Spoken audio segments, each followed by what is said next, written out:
All right, let's dive in. Today, we're going to pull back the curtain on one of the most powerful technologies out there, artificial intelligence.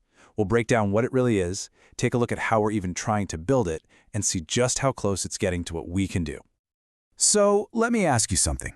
How good are you at guessing someone's age just from a photo? Most of us are pretty decent at it, right?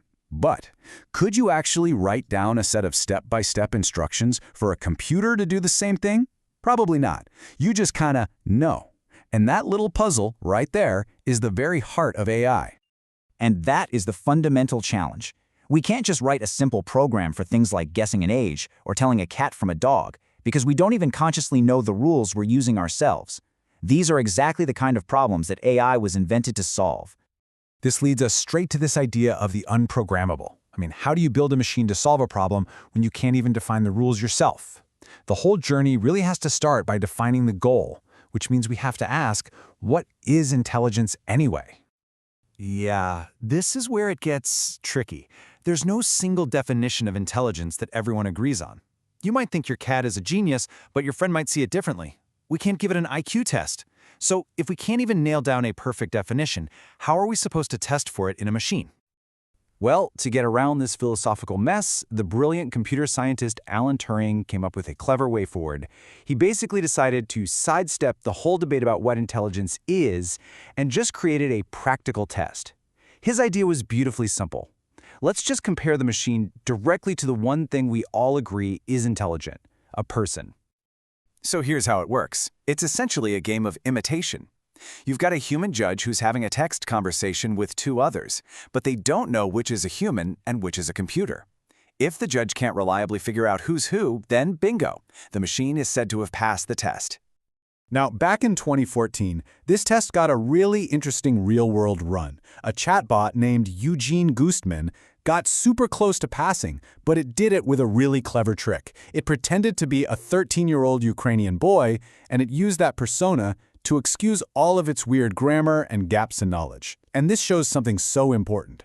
It wasn't true intelligence we were seeing, it was just really, really clever programming designed specifically to fool the judges. And that story about Eugene Goostman? It's the perfect lead-in to a really crucial distinction in the world of AI. The difference between an AI that can imitate intelligence and one that might one day actually possess it. This brings us to weak AI versus strong AI. So, on one side, you have what's called weak or narrow AI. This is the stuff we use every single day. You know, Siri, Alexa, the algorithm that tells you what to watch next. They're amazing, but only at one specific task. Then, on the other side, you have the ultimate goal, strong AI, or what we call artificial general intelligence. This is the sci-fi dream, a machine with the same flexible, adaptable, general smarts that we have. Okay, so we know the difference between a specialized tool and the big ultimate goal. But how in the world do researchers actually try to build these things? Well, for the longest time, there have been two main camps. First, there's the top-down approach. This is where you try to program intelligence with rules and logic, kind of like a doctor using a checklist to diagnose a patient. You literally interview experts and turn their knowledge into code. Then there's the bottom-up approach, which tries to copy the brain itself, creating these networks of artificial neurons that learn from tons and tons of data, a lot like how a baby learns to recognize faces. You know, you can almost look at the entire history of AI as this epic battle between these two big ideas. For decades, one of them was totally dominant until it hit a massive wall, which let the other one rise up and spark the incredible revolution that we're living through right now. So in the early days, we're talking the 50s all the way to the 70s, it was all about that top-down rule-based thinking. But people quickly figured out that trying to write and maintain these gigantic rulebooks for really complex problems was just way too hard and expensive. Progress basically stopped, leading to a period everyone calls the AI winter, when all the funding just dried up. But then, around the 2010s, a couple of things happened. Computers got ridiculously cheap and powerful, and the internet gave us these unimaginably huge piles of data. It was the perfect storm for the bottom-up, neural network approach to finally have its moment. And there's no better example of this change than the game of chess. The early chess programs were given a bunch of rules and basically told to calculate millions of possible moves. But the modern programs, the ones that crush grandmasters, they're built on neural networks. They learn how to play by playing against themselves millions and millions of times, discovering strategies that no human ever thought to program into them. Now, this massive shift from programming rules to building systems that actually learn from data, well, this wasn't just some academic theory. It led to some absolutely mind-blowing, measurable breakthroughs, where AI is now reaching and, in some cases, blowing past human abilities. Just look at this chart.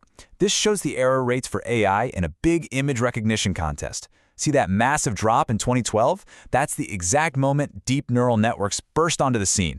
And then, just 3 years later, by 2015, the AI's error rate dropped to 3.6%, which is officially better than the average human. For the very first time, a machine could see and understand the world more accurately than we could. And that breakthrough with images? That was just the first domino. The progress started spreading like wildfire. In 2016, AI hit human-level performance in understanding conversational speech. Then, in 2018, it was automatic language translation. And by 2020, it could even do the creative task of writing captions for photos. The speed of these milestones has been just staggering. And that brings us to the final, really provocative thought. With AI hitting human-level performance on a new, super complex task every year or two, the big question isn't if it's going to master more of our abilities, but which one is next, and just how soon will it happen.